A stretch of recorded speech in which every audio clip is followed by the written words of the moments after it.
திருவாரூர் மாவட்டத்தில் குடவாயில் என்னும் ஊரில் எழுந்தருளியுள்ள அருள்மிகு கோணேஸ்வரர் திருக்கோவில் 63 நாயன்மார்களில் ஒருவரான சோழ மன்னர் கோச்செங்கட் சோழன் கட்டிய மாடக் கோவில்களில் இதுவும் ஒன்று. தேவார பாடல் பெற்ற தலம்.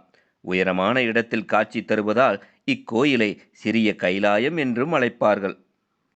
பிரளய காலத்தில் படைப்புக்குரிய வேதங்களை பிரம்மா ஒரு அமுத குடத்தில் இட்டார். அந்த குடம் வெள்ள பிரளயத்தில் அடித்துச் செல்லப்பட்டு தென் திசையில் மிதந்து வந்தது. மீண்டும் உயிர்களை படைக்க சிவன் வேடன் வடிவில் சென்று குடத்தின் மீது அம்பு எய்தார். அமுத குடம் பாகங்கள் விழுந்த இடத்தில் சிவன் சுயம்பு லிங்கமாக எழுந்தருளினார். குடத்தின் வாய்பாகம் இத்தலத்தில் விழுந்தது. சிவன் இங்கு சுயம்பு மூர்த்தியாக எழுந்தார். கால வெள்ளத்தில் இந்த லிங்கம் புற்றால் மூடப்பட்டது. பிற்காலத்தில் கருடனின் தாய் வினந்தை சத்ரு என்பவனின் சூழ்ச்சியால் அவனிடம் அடிமையாக இருந்தாள். தாயை அடிமைத்தளத்திலிருந்து மீட்க கருடன் தேவலோகம் சென்று அமுதகுடம் எடுத்து வந்தார்.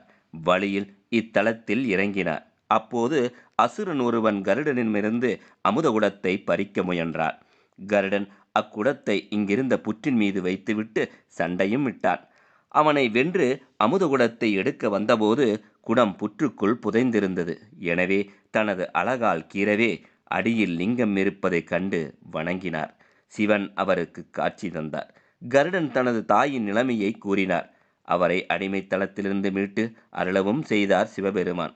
அதன் பின்பு கருடனே இங்கு சிவனுக்கு கோயில் எழுப்பியதாக புராணம் சொல்கிறது. நாமும் திருக்குடவாயில் அருள்மிகு கோணேஸ்வரரை வணங்கி மகிழ்வோம். திருச்சிற்றம்பலம்.